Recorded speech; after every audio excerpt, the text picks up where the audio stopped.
एक यहूदी था,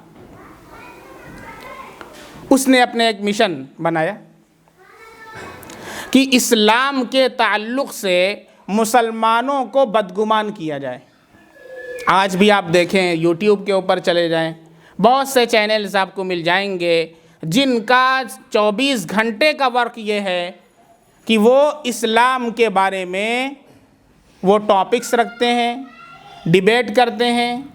वहाँ पर ऐसे ही लोगों को बुलाया जाता है जो एथिस्ट होते हैं, जो अल्लाह को नहीं मानते, जो नबी को नहीं मानते, जो कुरान करीम पर एतराज़ात करते हैं, इस्लाम के अहकाम व क़वानीन पर एतराज़ात करते हैं।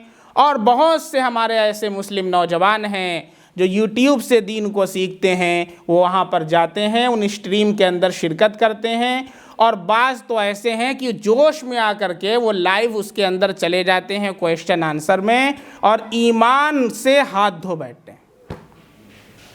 कितने आपको ऐसे लोगों को बताऊं मैं आपको। अभी तंजीना, क्या नाम, तंजीना नाम की एक बच्ची थी, वो मुसलमान थी, वो उसमें पार्टिसिपेट की और उसके बाद इस्लाम से हाथ धो बैठी है। मेरा तो यही कहना है कि जब तुम्हें क़वानीन और अहकाम इस्लाम का इल्म नहीं है तो ऐसी जगह पर क्यों जाते हो। ऐसी जगह पर जाना बिल्कुल मुनासिब नहीं है। जब तुम्हें इल्म नहीं है कि वहाँ पर जाओगे तो तुम्हारा ईमान महफूज रहेगा। पहले अपने आप को उतना परफेक्ट करो, उतना कामिल बनाओ, फिर जा कर के तुम उस एतराज़ात का जवाब दे सको तो फिर ऐसी जगह जाओ। जो एकेडमिक गुफ्तगू होती है वहाँ पर उन्हीं लोगों का जाना मुनासिब है जो एकेडमिक क्वेश्चंस कर सकते हैं और उसूल की रोशनी में गुफ्तगू कर सकते हैं। वरना आम लोग जो पब्लिक होती है, चूँकि उन्हें पूरे अहादीस और कुरान का इल्म नहीं होता, इसलिए कोई एक क्वेश्चन कर देगा, कोई एक ऑब्जेक्शन कर देगा तो ईमान के ऊपर उसका बराह रास्त हमला होगा और हम और आप उससे बच नहीं पाएंगे। तो उस यहूदी ने अपना मिशन बनाया कि इस्लाम के ताल्लुक़ से, कुरान के ताल्लुक़ से उम्मत मुस्लिमा को बदगुमान किया जाए। और इस मिशन के तहत वो निकला। देखा कि एक चरवाहा है, मुसलमान है, बकरियां चरा रहा है। पहले ज़माने के चरवाहों का ईमान भी कितना कवी हुआ करता था, ये उसकी एक अदना सा एक नमूना और एग्ज़ाम्पल है। बकरियां चरा रहा था, उसने कहा लाओ इसी से शुरुआत करते हैं। चरवाहा मिला है, आज इसी से शुरुआत करते हैं अपने मिशन की। वो चरवाहे के पास पहुंचा और खैरियत, कुरान करीम, मुसलमान, हाँ मुसलमान है। कुरान करीम के अंदर बहुत सी ऐसी आयत हैं कि जो बार बार रिपीट हुई हैं और बाकायदा तैयारी के साथ आते हैं। वो कोट करते हैं, आयत नंबर फ़लाँ, रेफरेंस चैप्टर फ़लाँ, वर्स फ़लाँ, आयत नंबर फ़लाँ, सूरा ये, चैप्टर ये, हवाला देख करके इंसान मुतासिर हो जाता है।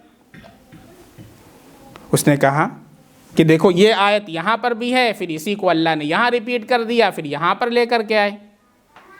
तुम्हारा क्या ख्याल है, अगर इन आयात को जो बार बार आई हुई हैं इनको हज़फ कर दिया जाए तो कुरान मुख्तसर हो जाए, उठाने में भी आसानी रहे, पढ़ने में भी आसानी रहे, बार बार रिपीट ना हो।